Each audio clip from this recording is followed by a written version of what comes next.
Welcome to Aphra's Artifacts, where we do some archaeology of our own and dig into the queer side of Star Wars. I'm your host, Alia Morgan, and it's so great to have you here.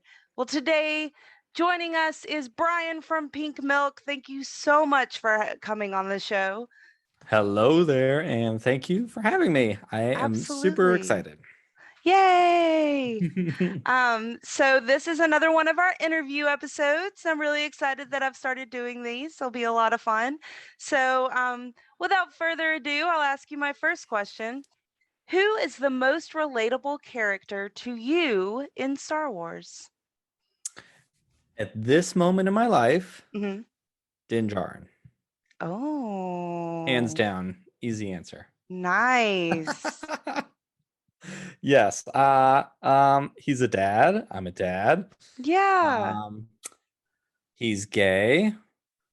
I'm gay. There will be no discussing this. It is what it is. And he's soon going to marry Cobb Vanth. Okay. And that's also not to be discussed. It Okay. is. It's Just canon. really kidding. It's canon. It's canon. No, Din Djarin's fantastic. We talk a lot about Din Djarin here on Pink Milk. Maybe a year ago, we did a series of roundtables rewatching the first season of The Mandalorian, like through a very specifically queer lens, and it was really amazing. That's One of my favorite awesome. things we've done. Yeah. I love it. Love it. Thank you. Okay. Who is your favorite Star Wars queer character? It's gonna come as a shocker. Din Djarin. So I have to say this real quick. I was speaking with one of our Pink Milk team members, Emma, who's amazing and fabulous, and she told me that I could not say Din Djarin without anything in the text to specifically say that he's gay. Can't just be because I want him to be, right? Which probably makes sense, and it's a healthy approach. However, I am unstable, and in the text, this is my go-to. He's just gay. For season 1, he's dealing with coming out of the closet. Is he going to come out? Is he not? He gets his fancy shiny armor and he's out of the closet. Then he has to deal with like what a lot of us queer people have to deal with once we're out. Oh my God, we're out. And now that's introduced a whole new set of situations that we find ourselves in, right? So that's what he has to deal with in the rest of season 2.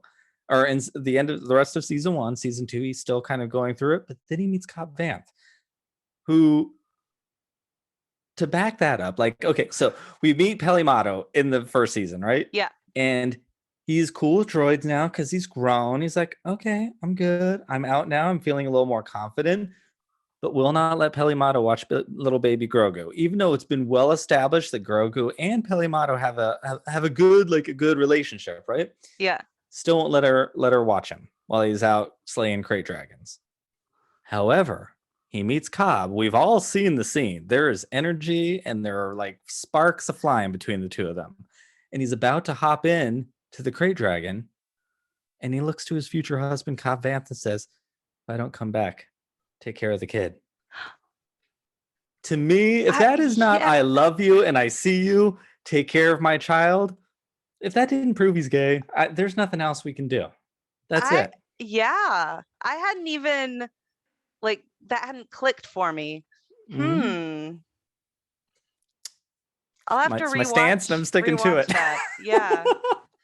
Because for me, I'm a big Poe and Finn person. So because I can see the sparks flying and like, yes, there's so much chemistry between the two, and I'm like, ah. But they're the same. Those two actors, Rise of Skywalker, they are a bickering married couple. Like, there's no ifs, ands, or buts about it. Yeah. So, same. Okay. Make my stance there, too. Cool. I'm with you on that. I'm with you on that. I did a whole video on it. I'm like, this is what should have been. And it was a great video, too. Thank you. Okay. So, moving on, what kind of representation would you like to see more of in Star Wars? Well, I think publishing in the books and comics is doing a great job with queer rep. Yeah. It's non-existent anywhere else except for Finn, Poe, and Din Djarin and Cobb Vanth. which we just established is canon, in fact. So no questions, please. Thank you. But I think it just, we need like I would like a gay Jedi. Like I want a full-on gay Jedi. I've said this before. I feel like the queer experience, to see someone who, I would really like to see a gay Jedi around Order 66 time period, like during the Clone Wars, because we meet Ahsoka, who is great, and the Jedi don't treat her very well, right? So she leaves, and I feel like a lot of us queer people have to leave our religions and the way we're brought up a lot of times in order for us to find our own inner happiness. And I think a gay Jedi, that story would relate so beautifully and would show our experience to a larger audience. I think representation is really important for people like us to see ourselves in something. But I think for me, even more so, it's important for people who are not like us. Yeah. To understand that we are more than what they might think of us at this point in time. And I think something like Star Wars has such a wide audience, especially in film and TV, that it gives people a chance to, oh, I really like this character. I love Star Wars. Now there's a gay character. I can still like this character. And they can kind of process what that means for them in their own time. And it's a little less confrontational, if that makes sense. Yeah, I think that's a really, really good point, that the representation is important for people who aren't a part of that community. That just to, I don't know, I'm not too fond of the word normalize, but to make it more acceptable and just out there. I'm with you with the word normal and normalize. I'm with you. Sometimes like I don't have the words yet either. And maybe that's also part of the problem with the lack of representation, is we don't have the words yet to describe some of those kinds of things. Right. Not readily available. Yeah. People to just be able to like grab onto, and bring into a conversation. So I'm with you. But I like that. That makes perfect sense to me. Thank you. And then, how has it been for you as a queer person to be in the Star Wars fandom? I like to preface this way. Pink Milk, I'm really, really proud of, and I'm shocked at how many non-queer people listen to our show. Like I think the majority of our audience does not identify as queer. And that is like mind-blowing to me, because we are a very queer show. It is like front and center, and I'm really proud. I'm in my 40s, and that was just not something that I could have ever thought possible. I've been out longer in my life than I've ever been in, so I've been around for a long time, and I've seen how society has changed, and I'm proud of that. We still need to move forward, but I'm someone who chooses to look at my glass of pink milk half full as opposed to half empty, so I'm really proud of that. I will say certain characters must have a certain kind of fan that still brings certain kinds of comments.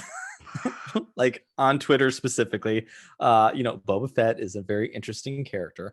I think all the clones are queer. I have listened to our Bad Batch episodes, and he is a clone. Therefore, I think he is gay. And you don't understand the amount of gifts I get with him and Rystall where he's flirting with her. I'm like, well, that doesn't make him not queer. Yeah, exactly. But, that one seems to bring out, and no tea, no shade to the Boba Fett stands out there. I love me some Boba Fett. He's sitting right back there in the back. But it does, that character specifically brings out the most less than friendly responses. And YouTube brings some things in, which is, I think I have my head on my shoulders pretty well, like when it comes to hearing it. However, on YouTube, because my husband and I have adopted 3 children, and so we talk about them a lot on the show. And YouTube brings out the comments of the government should take your kids away and your kids should be ashamed. And those ones hurt a little more than the other stuff, because I'm a protective daddy. But Yeah. more it's been my experience is more positive than it is not. So I have to say I feel very fortunate for that. Yeah. I for the most part have felt very accepted, and it's been so surprising to me just Mm, being totally myself and out there, and I really haven't gotten too much in the way of backlash from that. yeah. So that's It's it's pretty hopeful. it's amazing. It's honestly it's pretty amazing. You know, Yeah. you're in the Star Wars discourse, if you're watching your channel, the viewer probably is too. And so they Yeah. know what Star Wars can look like sometimes. And Mhm. unfortunately, I think that gets the bigger eyeballs are on that side of the fandom sometimes. Yeah. And my experience, and it sounds like yours too, is really positive. So Yeah. I think it's important to mention that there's still stuff out there that happens. Mhm. But I think it's more important to focus on the fact that it's really great. I think there's fans that are afraid to step in to Star Wars uh in a social construct because of the idea that happens. So I'm here to celebrate Star Wars with as many people as we can. So I think to show Yeah. like follow the right people and you're gonna have a really, really wonderful experience. Yeah, You know? absolutely. I'm so picky on Twitter about who I follow, and Yep. I have curated a quite wonderful timeline. So it's nice when you're able Same. to cut out the clamor. So Yep. I yeah. dabble in every once in a while just to see what's going on so I can like kind of have an idea and then I'm like, Yeah. "Oh, I don't want to know what's going on. Never mind." Oh man. Oh, yeah, I don't know. I just love Star Wars, man. I think, I I do the books are doing the High Republic. Oh my Like the Queer gosh. Rep in the High Republic is so good. It's nuanced. It's really healthy. It's just kind of there. You know what I mean? Aphra is Yeah. just kind of there. She just kind of exists. Yeah. And it's the most those are the stories I like. I'm good with the big announcements. I'm good with the big introductions. Like let us just exist Yeah. and move on. You know what I mean? In 20 almost 2022 now, like Right. I'm ready for us to just exist. And Yeah. I'm happy that that's coming. I know there are people who want different things and there's a lot of Star Wars, so Star Wars can tell lots of different kinds of stories for everybody. Mhm. And I don't want to speak for everybody, but that's just kind of where I'm at this stage of my life. Maybe it's because I'm older. I don't know. I did want to mention there in reading Rising Storm, Hmm. there was what I can't remember which Jedi it was, but I was like, "Are you gay?" Oh, I can't. It's in my review of the book. Like it's yeah. somewhere in the review. I wrote that out, but I can't remember the name of the Jedi. But I remember like this moment where the way that he reacted to somebody or something, Mm, and I was just like, "Interesting." I need to finish that book. I'm not quite there. I just finished Ronin. I finished Ronin. It's Yeah, amazing. I And need to Queer read Repped. it. Oh, that's how it's done, folks. Nice. I It's look so forward good. to it. I look forward It's to so good. it. Yes, I encourage everyone, especially if you're queer, to read Ronin. It's really, really Sweet. great. It's really great. I feel like the entire galaxy that lives in it was built for gay people. It's Oh, great. nice. It's I just like great. that. Hmm. Well, thank you so much. I really, really appreciate you coming on the show. No, And thank you. where can people find you? You can follow me and the show at Serving Pink Milk on both Twitter and Instagram, and you can find us in nearly every one of your podcatchers. And we're also right here on YouTube with weekly live streams, late night on Fridays. It's great. We have a lot of fun. Awesome.